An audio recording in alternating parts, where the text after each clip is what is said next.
Indo US trade deal के बाद देश के केंद्रीय वाणिज्य और उद्योग मंत्री पीयूष गोयल ने नेटवर्क 18 से खास बातचीत में बेबाकी से अपनी बात रखी है। Economic policy editor Lakshman Roy ने पीयूष गोयल से ट्रेड डील, निर्यात, निवेश, रोजगार और ग्लोबल मार्केट को लेकर कुछ सवाल पूछे हैं, जिसका विस्तार से और बेबाकी से पीयूष गोयल ने जवाब दिया। आप भी देखिए ये मेगा एक्सक्लूसिव इंटरव्यू। लंबी चर्चा के बाद अमेरिका के साथ जिस अंतरिम ट्रेड डील के लिए साझा बयान जारी किया गया है, वो अंतरिम ट्रेड डील लागू होने के बाद भारत को कहां और कितना फायदा होगा, इस पर बातचीत करने के लिए हमारे साथ हैं उद्योग वाणिज्य मंत्री पीयूष गोयल साहब। साहब का स्वागत है। नमस्कार। आमतौर पर ट्रेड डील को लोग एक्सपोर्ट इंपोर्ट के तौर पर देख रहे हैं, मैं उस पर आगे चलकर आऊँगा, लेकिन मैं देखा था कि जब से 50% टैरिफ लगा और ट्रेड डील नहीं हो पा रहा था, तब से एक इन्वेस्टर्स के बीच में एक थोड़ा सा एक ठहराव सा था, शंका था मन में, स्ट्रेटेजिक रिलेशन में एक सुस्ती सी थी। अब इस अंतरिम ट्रेड डील के बाद वो सारा कुछ दूर होता दिखेगा। मुझे लगता है कि एक बहुत बड़ा सिग्नल जाता है निवेशकों को भी, अंतर्राष्ट्रीय पटल पर जो जियोपॉलिटिक्स कूटनीति देखते हैं उनको भी, कि दो देशों के संबंध और मजबूत होते जा रहे हैं।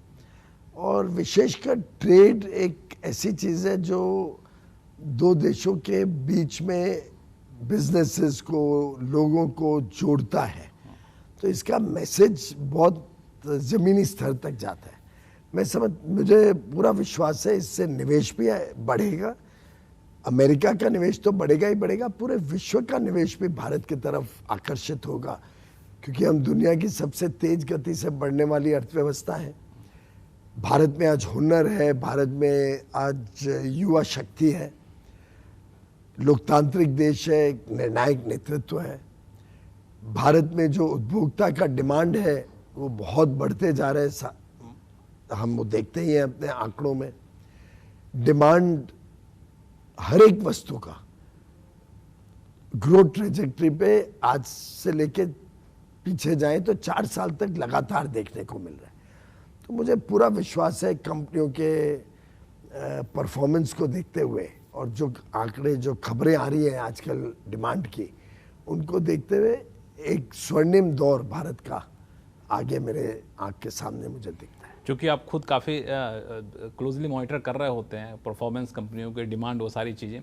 तो इस ट्रेड डील का एक सबसे पहला पार्ट जो मैं आपसे चर्चा करूंगा वो है कि अमेरिका ने जिन जिन चीज़ों पे टैरिफ घटाया है, रेसिप्रोकल टैरिफ 18% किया है, FTA 0% हो रहा है, उससे सबसे ज़्यादा फायदा किस सेक्टर को देख रहे हैं? क्योंकि मैं आंकड़े देख रहा था तो सबसे ज़्यादा इलेक्ट्रॉनिक्स एक्सपोर्ट है, जेम्स ज्वेलरी है, गारमेंट टेक्सटाइल है, तो उसमें कितना फ़ायदा होगा क्वांटिफाई कर पाएँ कि तो 50% टैरिफ लगने से पहले जिस लेवल पे था उस लेवल पर जाने में कितना टाइम लगेगा और आगे कितना पोटेंशियल है? स्मार्टफोन्स तो आज भी जीरो ड्यूटी पे हैं।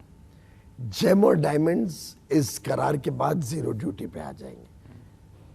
गोल्ड ज्वेलरी वगैरह बाकी जो है वो 18% रेसिप्रोकल टैरिफ पे आ जाएगी। फार्मास्यूटिकल प्रोडक्ट्स साधारणतः भारत जेनेरिक फार्मास्यूटिकल्स बनाता है, वो और उसके इंग्रेडिएंट्स एक सेक्शन 232 की इन्वेस्टिगेशन होती है, उसके अंतर्गत उनकी इन्वेस्टिगेशन चल रही है, निर्णय नहीं आया है, पर मैं आश्वस्त किया गया है कि उसको भी जीरो ड्यूटी कर दिया जाएगा। तो 3 प्रमुख वस्तु जीरो ड्यूटी पे रहेंगे और स्मार्टफोन्स तो जीरो ड्यूटी पे है ही।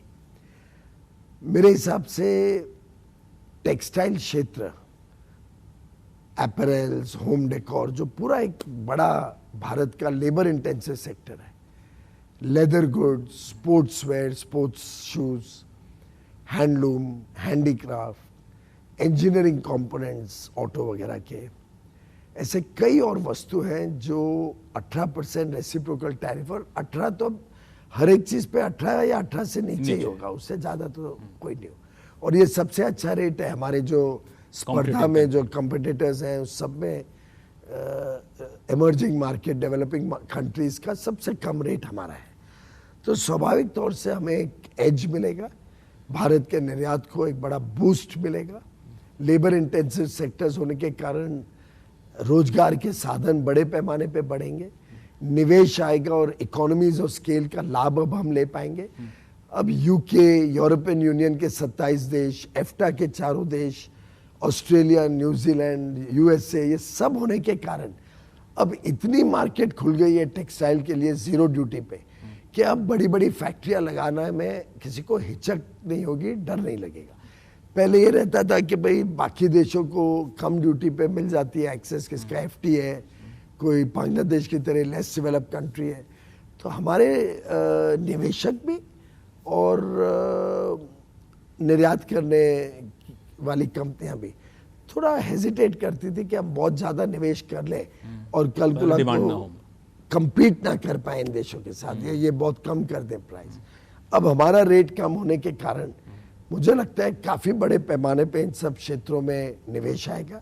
फूड प्रोसेसिंग एक और क्षेत्र है जिसको बहुत लाभ मिलेगा, जिससे हमारे किसानों की आमदनी भी बढ़ेगी, नए रोजगार के साधन भी छोटी जगहों पे शुरू होंगे।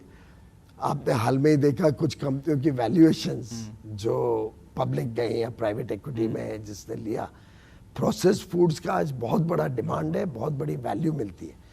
तो मुझे लगता है कि जितना हमारे किसानों के उत्पाद को हम प्रोसेस करके वैल्यू ऐड करके विदेश भेजें, भारत में भी बेचें, उतना ज़्यादा किसानों को भी लाभ है, रोजगार भी होगा, एंटरप्रेन्योर्स उद्यमी भी खड़े होंगे, युवा युवतियों को नए अवसर मिलेंगे। हमारे स्टार्टअप्स बड़े नए नए आइडियाज लेके इस क्षेत्र में उनके लिए एक बड़ा मौका यहाँ पर आए। उनके लिए बड़ा मौका। एक चीज और है सर कि टेक्सटाइल एक्सपोर्ट की बात करें, चाहे श्रिम्प एक्सपोर्ट की बात करें, तो ये सारी चीज़ें 50% टैरिफ लगने के बाद करीब 40%, कहीं 35% डाउन हो गई थी।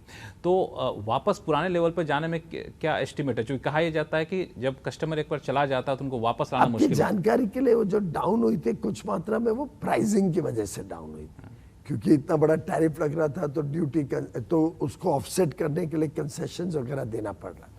साधारणतः हमारी इंडस्ट्री ने अपनी मार्केट को नहीं खोया है, मार्केट शेयर मेंटेन रखा है। अच्छा, market share maintain by and large. हो सकता है कुछ लोगों ने अपनी इन्वेंट्री मैनेजमेंट की हो, थोड़ा डिले किया हो सप्लाई, वो सब अब आ जाएगा। तो मेरा तो मानना है कि इस दौरान कई कंपनियों ने डाइवर्सिफाई भी किया, जैसे श्रिम्प एक्सपोर्टर्स ने यूरोप में और बाकी देशों में भी डाइवर्सिफाई किया, तो उनको तो डबल फायदा होगा। यहाँ की मार्केट भी वापस आ जाएगी और नई मार्केटें जो खुली है वो भी उनको तो ट्रम्प को थैंक यू नोट देना चाहिए, आपने एक मौका दिखाया मुझे। सवाल वो नहीं है, बट चतुर समझदार लोगों ने वो रास्ता भी अपनाया था। और मैं तो बार बार इसी कमरे में हर महीने एक्सपोर्टर्स से मिलता हूँ, आप भी कई बार आए हैं, और मैंने उनको दो ही चीजें बताई थी। एक तो कोई भी गलत काम ना करे, कोई अपना सामान और कोई कंट्री के थ्रू ट्रांसशिपमेंट करके गलत काम ना करे, क्योंकि भारत एक विश्वसनीय पार्टनर है, साझेदार है। हमने कभी किसी के साथ छल से या धोखे से काम नहीं किया। अपना भरोसा बना के हमारा भरोसा बना रहना चाहिए, वो सबसे बड़ी पूंजी। एक सवाल और इसमें पूछना चाहूंगा सर, आके बाकी मुद्दे पे जाऊं, कि इसमें एक चीज और लिखा गया है कि भारत ने कई सारे प्रोडक्ट पे ड्यूटी घटाने या हटाने का रिक्वेस्ट किया है और हम इस पर आगे चलकर विचार करेंगे, ज्वाइंट स्टेटमेंट में कहा गया है। तो क्या हम माने कि आगे चल के भारत के कई सारे प्रोडक्ट पर ड्यूटी घटने और जिस पर 18% है उसमें और कम होने की गुंजाइश बची हुई है? स्वाभाविक है, ये पहला ट्रेंच है बायलैटरल ट्रेड एग्रीमेंट का। आगे चल के और विषयों पे भी बात आप लोग कहाँ पुश कर रहे हैं सबसे ज्यादा? ऐसा कुछ स्पेसिफिक नहीं है, वो तो नेगोशिएशंस तो कई चीजों पे होती है, वो यहाँ तो नहीं चर्चा की जाएगी। वो तो पोटेंशियल कहाँ पे ये अगर पूछो तो। एक सवाल और कि इसमें इंपोर्ट पर हम आए तो जो स्टेटमेंट के हिसाब से कहा गया है कि $500 बिलियन का इंडिया इंटेंड है, मतलब कोशिश करेगा कि हम खरीदें। ऐसा कोई कमिटमेंट यूएस ने किया है क्या कि हम अमेरिका भारत से इतने का प्रोडक्ट लेंगे अगले 5 साल में? ऐसा एक कमिटमेंट तो दोनों तरफ नहीं हो सकता, क्योंकि दोनों तरफ प्राइवेट सेक्टर है, इंडिपेंडेंट एक्सपोर्टर्स इंपोर्टर्स है, पर एक दिशा जरूर दिखती है। उदाहरण के लिए आज भारत में हम तेल खरीदते हैं, LNG LPG खरीदते हैं बड़े पैमाने पे, और वो बढ़ते जा रहे हैं। हम प्रेशियस मेटल्स खरीदते हैं, बढ़ते जा रहे हैं। कोकिंग कोल खरीदते हैं, आज भी $15-17 बिलियन का, और स्टील कैपेसिटी डबल होने जा रही है, तो स्वाभाविक है कोकिंग कोल डिमांड भी डबल होगी, $30 बिलियन हर महीने खरीदेंगे। हम साथ ही साथ कई सारे ऐसे प्रोडक्ट्स हैं जो डेटा सेंटर्स में लगते हैं, जो GPUs, ICT प्रोडक्ट्स, AI और क्वांटम कंप्यूटिंग का इक्विपमेंट।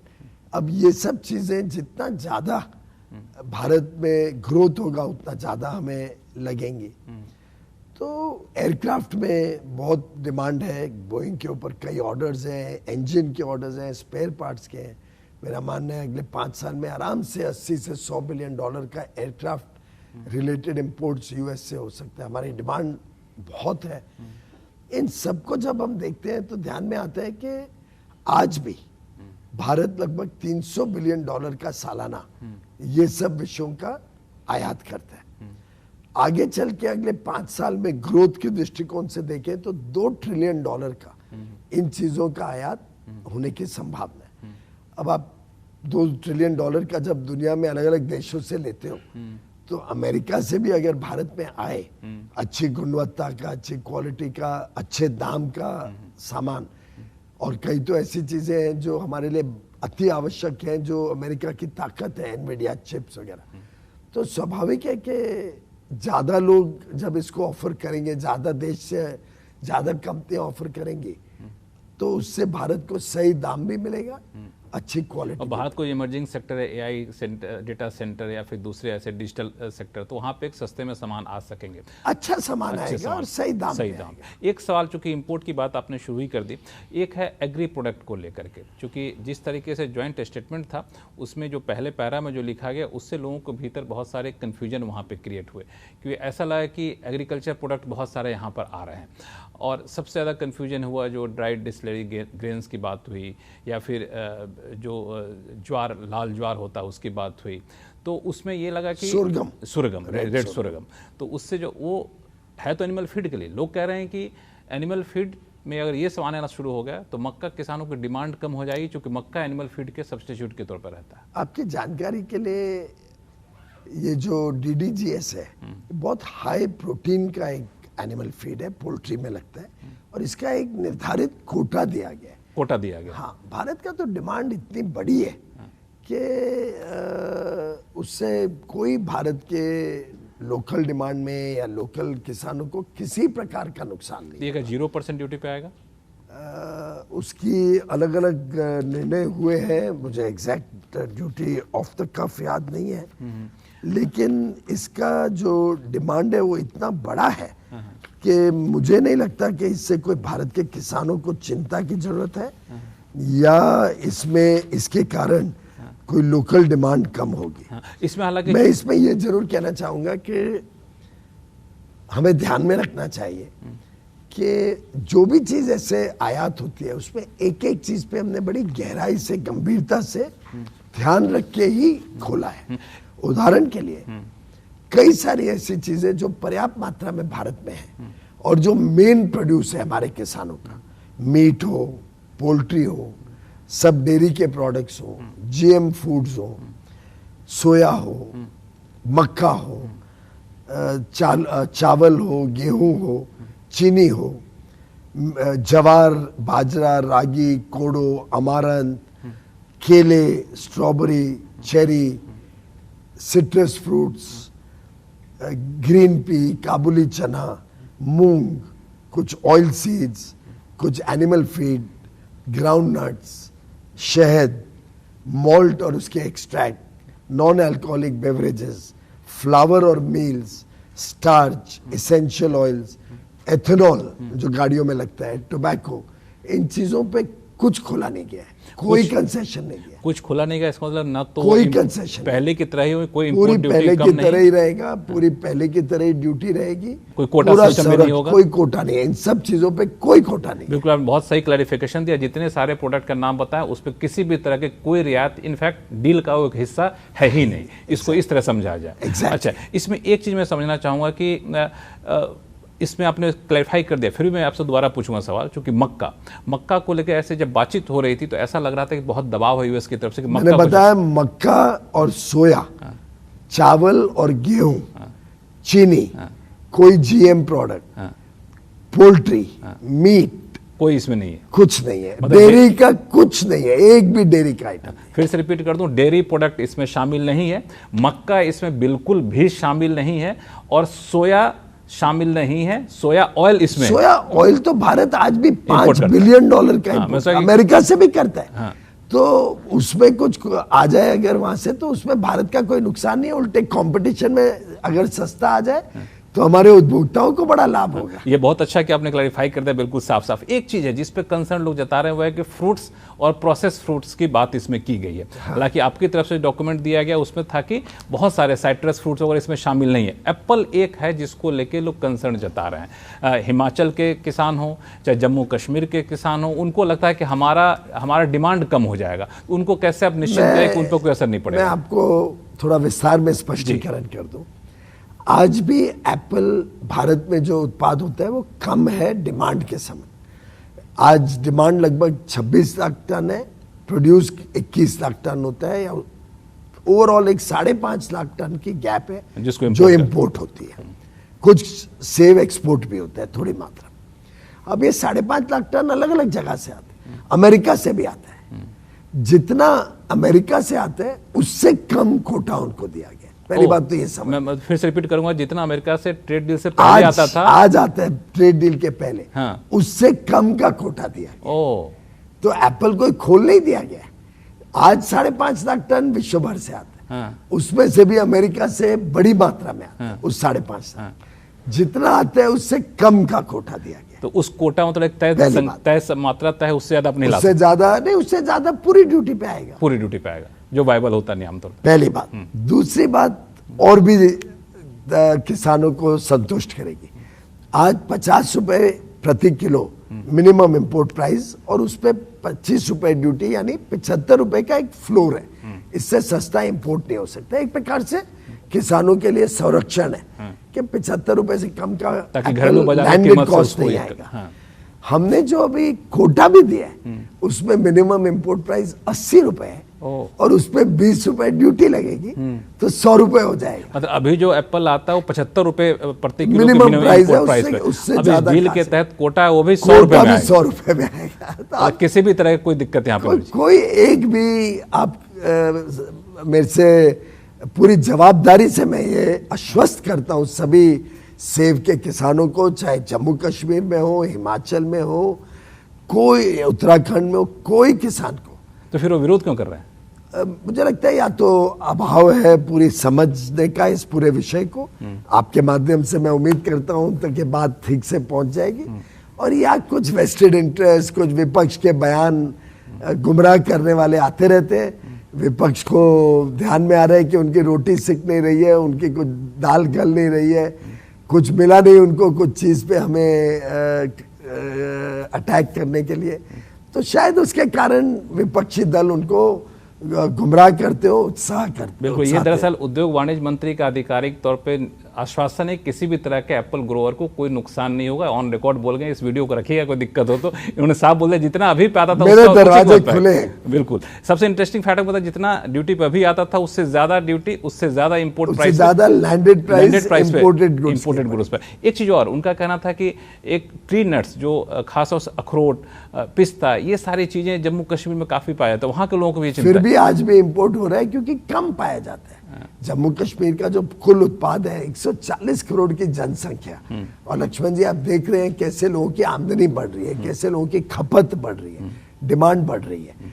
जैसे जैसे लोगों की आमदनी बढ़ती है तो इस प्रकार की चीजें, पिस्ता, बादाम, वॉलनट, ये सब चीजों में रुचि आती है, तो डिमांड बढ़ रही है, तो इंपोर्ट भी हो रहा है। आज भी अगर हम देखें तो ट्री नट्स बहुत बड़ी संख्या में, बहुत बड़ी वैल्यू के ट्री नट्स का इंपोर्ट के आंकड़े आज भी देखने को मिलते हैं।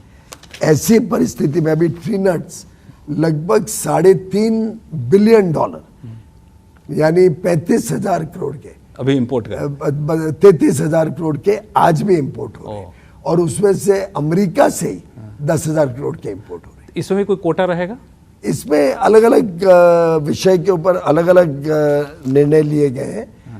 किसी में कोटा है, किसी में थोड़ी इंपोर्ट में थोड़ी सी रियायत है ड्यूटी में, अलग अलग प्रकार से एक एक विषय को केयरफुली असेस किया। एग्रीकल्चर सेक्टर को लेकर एक और सेगमेंट है, आइटम है, वो है कपास, कॉटन। उसमें किस तरह की रियायत दी गई है? कॉटन में ऐसा है कि एक एक्स्ट्रा लॉन्ग स्टेपल कॉटन होता है जो भारत में अवेलेबल नहीं है, मिलता नहीं है। हम इंडियन कॉटन की अलग वैरायटी है। अब कुछ एक्सपोर्ट्स ऐसे हैं, हाई क्वालिटी एक्सपोर्ट्स, जिनको एक्स्ट्रा लॉन्ग स्टेपल कॉटन ही लगता है। तो एक प्रकार से कॉटन को महंगा करने से हम भारत के निर्यात को बुरी तरीके से नुकसान पहुंचाते हैं, और निर्यात का नुकसान यानी लाखों लोगों को नौकरी से हम वंचित करते हैं। मेरे ख्याल से कई किसान के बच्चों को भी उसके कारण नौकरी नहीं मिलती होगी। कॉटन की पर्याप्त मात्रा में इंडिया में डिमांड है, जो बनाते हैं उसके अतिरिक्त भी इंपोर्ट भी हो रहा है, आज भी हो रहा है, आगे भी होगा, क्योंकि वो क्वालिटी चाहिए भारत में। तो कॉटन के किसानों को तो जरा भी चिंता करने की जरूरत नहीं है। इसका माल ज्यादा करके एक्सपोर्ट होता है, और साथ ही साथ ये भी है कि अगर कॉटन के दाम कम होते हैं तो जो कॉटन कॉर्पोरेशन ऑफ इंडिया है वो पूरा खरीदती है। मतलब उनको इस बात से डरने की जरूरत तो नहीं कि बाहर का सारा लॉन्ग स्टेपल कॉटन भारत आ जाएगा, हमारा धंधा चौपट हो जाएगा। पूरा तो लॉन्ग स्टेपल कॉटन आएगा नहीं, क्योंकि वो महंगा होता है। तो वो तो सिर्फ जो डिमांड के लिए, खासतौर पे विदेशी डिमांड एक्सपोर्ट के लिए वो ज्यादा करके लाया जाता है। एक आखिरी आइटम, इजिप्शियन कॉटन भी आता है, अमेरिकन भी। एक आखिरी आइटम जो एग्रीकल्चर सेक्टर जुड़ा हुआ है बासमती राइस। यूएस भारत के बासमती राइस का सबसे बड़ा इंपोर्टर रहा है, ड्यूटी लगने के बाद भी ठीक ठाक वहां जाता रहा है। तो इस ट्रेड डील में बासमती राइस पर ड्यूटी में क्या छूट दी गई है? 18% हो जाएगी। 18% हो जाएगी। रेसिप्रोकल ड्यूटी तो स्वाभाविक है, लाभ मिलेगा। और राइस की डिमांड बढ़ जाएगी। एक दूसरा मुद्दा है वो आपको डिजिटल ट्रेड को लेकर के है। इसमें जो मैं पढ़ रहा था उसमें कहा गया है कि जो इलेक्ट्रॉनिक्स ट्रांसमिशन वाले जो होते हैं चीज़ें, वहाँ पे चल के कुछ छूट देने की बात तो नहीं है। जो हमारे डेटा सेंटर्स वाले हैं या फिर सोशल मीडिया प्लेटफॉर्म है, डिजिटल ट्रेड दो तरफा होता है। भारत आज विश्व में एक अहम प्लेयर बन गया है सर्विसेज एक्सपोर्ट में, जिसमें डिजिटल एक्सपोर्ट भी बहुत होते हैं। तो भारत का तो एक प्रकार से खुद को इस विषय में बड़ा गंभीर रुचि है कि भारत का जो निर्यात होता है उस पर भी कोई टैक्स ना लगे और किधर भी ना लगे। तो ये विषय तो WTO में भी कई वर्षों से चर्चा में है, और हमारी इच्छा है कि इस पे एक अच्छा निर्णय, सोचा समझा निर्णय आगे लिया जाए, जिस पे हम अमेरिका से भी चर्चा करेंगे, बाकी देशों से भी चर्चा। एक आइटम है ऑटो पे किस तरह का रिलैक्सेशन दिया गया, जैसा हम लोग करते रहे EU के साथ? वैसे ऑटो में कुछ रिलैक्सेशन दिए गए हैं, लेकिन अमेरिका से कोई ऑटो भारत में आता ही नहीं है और वायबल भी नहीं है। वैसे तो एक तरफ लेफ्ट हैंड ड्राइव है, पर उसके बावजूद वहां की गाड़ियां जो है उसका भारत में कोई डिमांड देखने का अभी तक खबर नहीं है।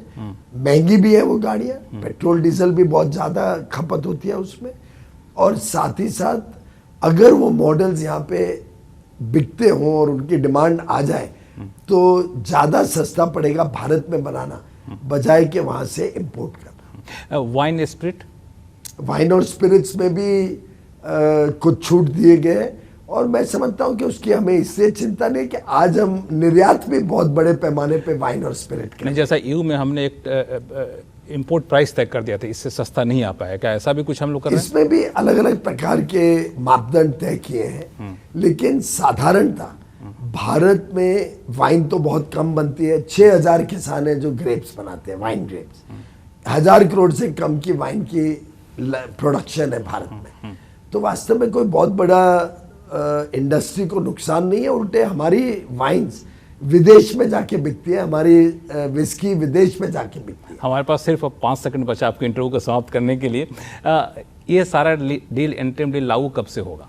जहां तक 18% रेसिप्रोकल टैरिफ है वो तो लगभग अगले हफ्ते एग्जीक्यूटिव ऑर्डर आ जाना चाहिए। महीने 1.5 महीने में हम इसको लीगल एग्रीमेंट के रूप में बना के मिडिल ऑफ मार्च या 20 तारीख मार्च के आसपास इसको हमें पूरी तरीके से लागू करें। चलिए, बहुत बहुत शुक्रिया पीयूष गोयल सर हमारे साथ समय निकालने के लिए और सारी चीज़ों को बहुत स्पष्टता से बताने के लिए। धन्यवाद। और आपके सभी व्यूअर्स को कहना चाहूंगा, भारत का किसान सुरक्षित है और भारत विकसित बनेगा। और निवेशकों के लिए बड़ा मौका है, निवेशकों के लिए उज्जवल भविष्य। एक बार फिर से बहुत बहुत धन्यवाद सर हमारे लिए समय निकालने के लिए। तो ये थे उद्योग वाणिज्य मंत्री पीयूष गोयल साहब, जिनका साफ तौर से कहना है कि भारत अमेरिका ट्रेड डील में जो भी प्रावधान किए गए हैं उनमें से किसी को कोई चिंता करने की जरूरत नहीं है। दरअसल ये एक्सपोर्टर्स के लिए, निवेशकों के लिए एक बड़ा मौका है और किसानों के हितों की पूरी रक्षा यहाँ पर की गई है।